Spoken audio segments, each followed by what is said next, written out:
Hello! Bon, tu veux changer ta vie sans changer ta journée? Bah ça tombe bien parce que je vais te partager 5 micro-habitudes entre 30 et 90 secondes chacune que j'ai testées et que personne en fait ne te partage. Donc si t'es prête, let's go!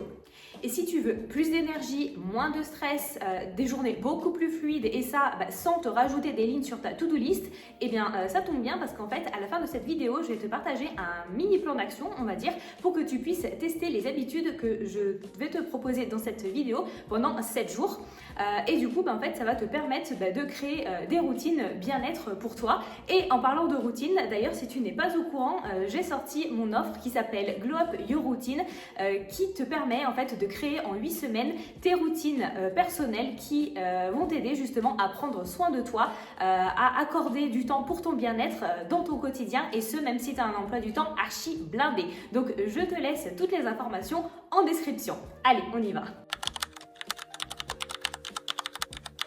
Alors là, l'idée en fait, c'est de te créer, on va dire, que tu décides d'un petit geste physique pour marquer le début ou la fin, on va dire, de quelque chose. C'est-à-dire, par exemple, le début de ta routine, la fin de ta journée de travail, le début de ta pause, tu vois, la fin d'un événement un petit peu qui t'a mis mal, tu vois, ce genre de choses. Parce que, en fait, quand tu fais ça, l'avantage, c'est que ton cerveau, en fait, il adore, tu vois, il adore les signaux. Donc, à chaque fois que tu vas faire ce geste spécifique et que tu auras décidé, ton cerveau, il va savoir qu'il va pouvoir switcher à quelque chose d'autre. Donc, il va passer soit en mode focus, si tu vas te mettre au travail, soit en mode détente, parce qu'il est temps de prendre du temps pour toi, soit en mode, vas-y, allez, je laisse tomber à cette situation. Tu vois ce que je veux dire? Ça va te permettre, en fait, d'aller de l'avant beaucoup plus facilement et, en fait, vraiment de séparer, on va dire, plusieurs aspects de ta vie et surtout de ta journée.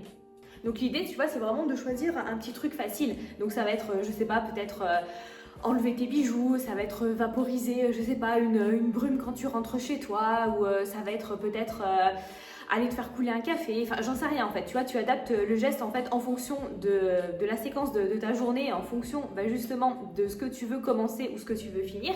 Et tu vois, ce petit geste en fait, il va devenir une habitude et en fait ça va être un espèce de rituel et du coup après ça va vraiment te permettre, comme je te disais, de switcher automatiquement. L'idée, c'est pas de le faire sans réfléchir et de façon, tu vois, automatique, en mode, robot comme ça. Non, c'est que à chaque fois que tu fais le geste que tu as décidé, tu prends conscience de ce que tu fais. Par exemple, j'en sais rien, si tu bosses de chez toi, par exemple, que tu t'installes à ton bureau, peut-être que ton geste, ça va être de t'attacher les cheveux. Et à ce moment-là, tu te dis, ok, je m'attache les cheveux, donc je me mets au travail. Ou si par exemple, tu rentres chez toi et c'est vraiment le moment de te poser, tu vois, ça va être peut-être de te faire couler une infusion, ça va être peut-être, j'en sais rien, tu vois, d'enlever, comme je te disais, tous tes bracelets, de prendre une bonne douche, enfin tu vois, ce que je veux dire, c'est en fait vraiment de réfléchir aussi à ce que tu fais, de le conscientiser pour que tu puisses vraiment en fait t'ancrer dans le moment et justement en tirer tous les bénéfices. Que je vais t'inviter à choisir ces gestes pour ces différents moments, on va dire, de ta journée et de les noter déjà dans un premier temps et surtout en fait de les répéter. Tu vois, parce que comme tu le sais, hein, c'est la répétition qui fait qu'on ancre les choses. Il faut au moins, comme on dit, 21 jours pour ancrer et créer une habitude. Donc je te conseille déjà de commencer sur une semaine et puis ensuite sur 14 jours et puis ensuite de voir, tu vois, si ça te convient vraiment, si c'est quelque chose qui te plaît et qui t'aide vraiment à te sentir mieux ou à te concentrer davantage, à faire de tes journées en tout cas quelque chose, tu vois, de plus fluide, de l'ancrer ensuite et de le maintenir sur le long terme.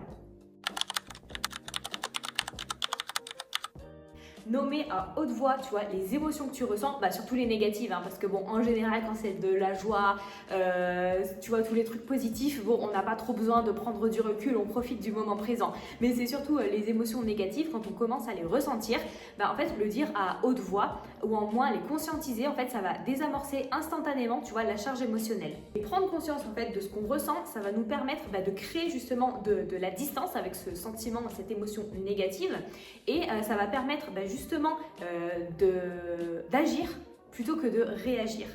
Et quand tu sens justement monter cette émotion, tu dis ok, en fait tu t'en fais pas tout un plat, tu dis ok, voilà, je sens monter la colère en moi. Ouais, je me sens frustrée, je me sens triste, je me sens déçue, je me sens ce que tu sens, tu vois.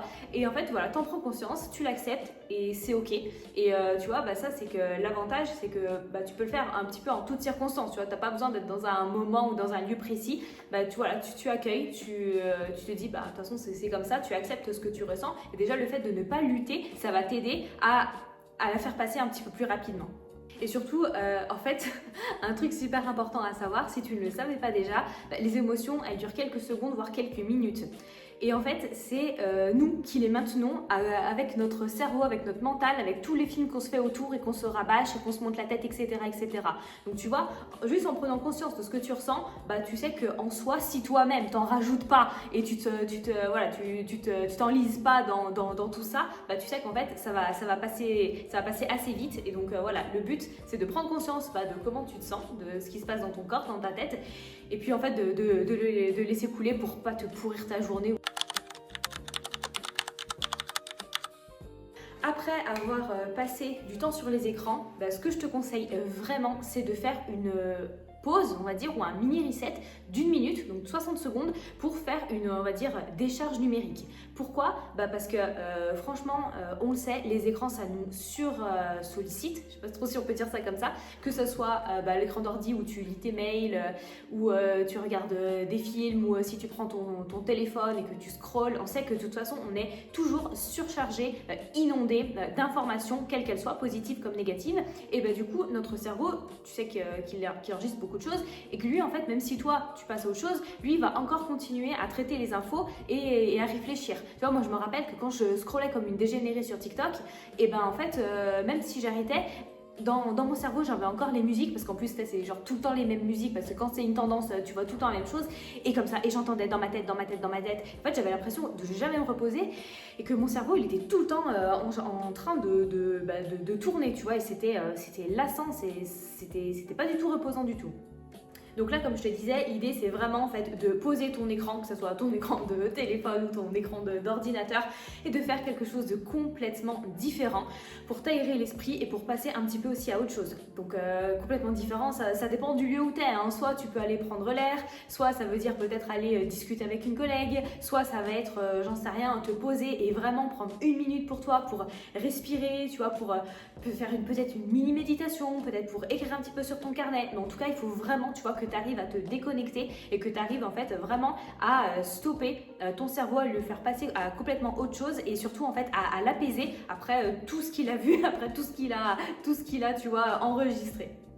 Donc tu vois, je te dis 1 minute, mais si tu es dans un contexte particulier où tu n'as pas, on va dire, ces 60 secondes, évidemment tu peux faire moins, hein, tu peux faire 30 secondes, et si au contraire tu sens que tu as besoin de beaucoup plus, bah, tu peux étendre.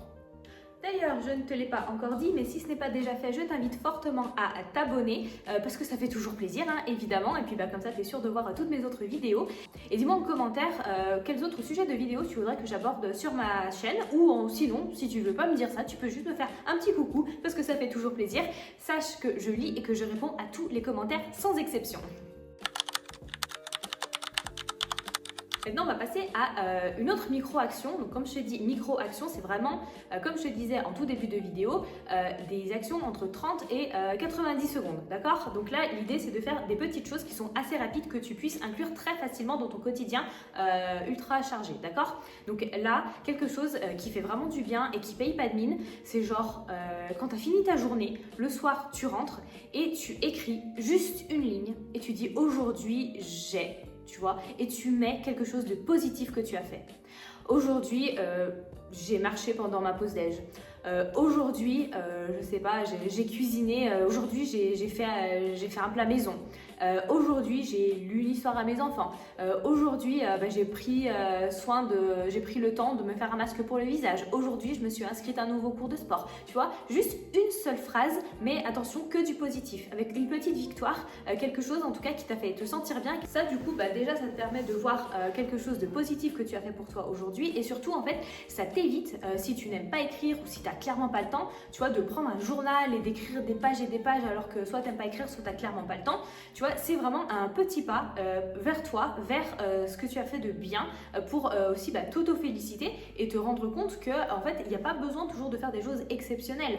Tu vois, vraiment, chaque petite victoire compte et chaque petit pas est important. Et là, l'idée, tu vois, c'est de répéter, comme je te disais, déjà en fait, sur une semaine, sur 15 jours et peut-être plus, tu vois, si c'est quelque chose qui te fait du bien. Et ensuite, quand tu vas relire, parce que le but aussi, tu vois, c'est de prendre du recul en général en fin de semaine et de relire, tu vois, tout ce que tu as fait de bien dans ta semaine, tout ce qui a été positif, du coup, ça va te permettre déjà de voir que tu as avancé, que tu as fait, mine de rien, des choses pour toi. Ça va vraiment te permettre d'avoir un fil conducteur et de te permettre en fait de vraiment de valoriser chaque petit effort que tu as fait au quotidien. Ah, et si tu ne me suis toujours pas sur Insta, je ne sais pas ce que tu attends, parce que c'est là-bas que je suis évidemment, on va dire, la plus présente, et c'est là-bas aussi qu'on peut échanger si besoin. Donc si ce n'est pas encore fait, je te laisse mon Insta ici, et j'attends que tu t'abonnes. Allez, on peut continuer. Donc, une autre micro-action que tu peux faire, que peu de gens partagent également, tu vois, c'est d'avoir un espèce d'objet doudou. Tu vois ce que je veux dire? Un objet que tu aimes, un objet qui te rassure. Alors attention, je te parle pas forcément d'avoir une peluche toute dégueulasse. Je te parle peut-être d'avoir un objet, tu vois, ou un tissu dont la texture t'apaise, une senteur que tu aimes particulièrement. Tu vois, ça peut être un parfum, ça peut être une bougie, ça peut être un objet de déco, j'en sais rien, ça peut être un vrai doudou. Tu vois, en fait, ça peut être plein de choses. Et cet objet, l'idée, en fait, c'est qu'il t'aide à réduire ton stress. Voilà, on sait que les sens sont vraiment quelque chose de super puissant pour apaiser l'esprit. Donc si tu choisis un objet vraiment, tu vois, qui t'apaise, etc., quand tu l'auras entre les mains, soit quand tu le sentiras, soit quand tu le toucheras, quand tu le goûteras, si ça peut être un aliment particulier, bon, je te dis pas de te gaver de chocolat, quoique je plaide coupable, mais en tout cas, tu vois, ça peut vraiment t'aider justement à diminuer ton stress. Et ça, en fait, ça va te permettre de te sentir mieux rapidement. Et c'est aussi une petite habitude bien-être, comme une autre que tu peux utiliser quand tu as besoin de temps pour toi, quand tu as besoin de t'apaiser, de te rassurer, etc., etc. Bon, évidemment, t'es pas obligé de faire ces 5 habitudes toutes en même temps, clairement pas, parce qu'il y en a qui parleront plus que d'autres, évidemment. Mais tu vois, l'idée, c'est d'en intégrer au moins une qui te correspond, une qui t'inspire particulièrement et que tu te sens vraiment de faire et d'intégrer dans ton quotidien. Et ensuite, pourquoi pas, petit à petit, d'en intégrer d'autres si vraiment tu le sens et si tu le souhaites. Donc, par exemple, tu peux aussi les combiner. Tu peux très bien combiner au cours de ta journée ces 5 micro-habitudes, si le cœur t'en dit. Donc, tu peux déjà faire le petit geste rituel. Ensuite, tu peux faire le carnet inversé, par exemple, le matin. Ensuite, tu peux très bien, tu vois, faire le rituel de l'émotion, tu vois, où tu reconnais ton émotion dans un état de stress, etc., tout au cours de la journée, par exemple. Puis quand tu rentres chez toi, tu peux très bien avoir ce rituel avec ton espèce de doudou, tu vois ce que je veux dire. Après, c'est à toi, évidemment, de les intégrer dans tes journées en fonction de ton rythme, en fonction de ce que tu as à faire, tout ça, tu vois. Maintenant, j'ai un défi pour toi. Pendant 7 jours, donc cette vidéo sort lundi, donc de aujourd'hui jusqu'à dimanche, je veux que tu intègres justement 1 voire 2 gestes, on va dire micro-habitudes plutôt, vus dans cette vidéo dans ton quotidien et que tu les fasses tous les jours et que tu vois ce qui a changé pour toi et surtout que tu viennes me dire dans les commentaires comment tu te sens, ce que tu as intégré surtout et si tu comptes en intégrer d'autres. Et tu vois, commencer petit à petit, c'est la clé pour ensuite te construire une vraie routine bien-être qui va être personnalisée et qui va correspondre à tes besoins et ce, tu vois, même si tu as un emploi du temps complètement débordé. Si tu veux aller plus loin, si tu as besoin encore plus d'aide et de te faire un petit peu plus guider pour justement créer tes routines bien-être, n'oublie pas qu'il y a mon programme Glow Up Your Routine qui est fait pour ça. Et voilà, j'espère que cette vidéo t'aura plu et surtout qu'elle t'aura montré que tu peux vraiment prendre soin de toi au quotidien avec des petites actions, tu vois, même en 30 à 90 secondes. Donc voilà, comme d'habitude, je te rappelle de ne pas oublier de t'abonner, de me laisser un petit commentaire, même un cœur, même un emoji, n'importe lequel. En tout cas, ça me fera toujours plaisir et je lis et je réponds à tous les commentaires sans exception. Et puis écoute, merci beaucoup d'avoir regardé cette vidéo et je te dis à l'année prochaine. Ciao!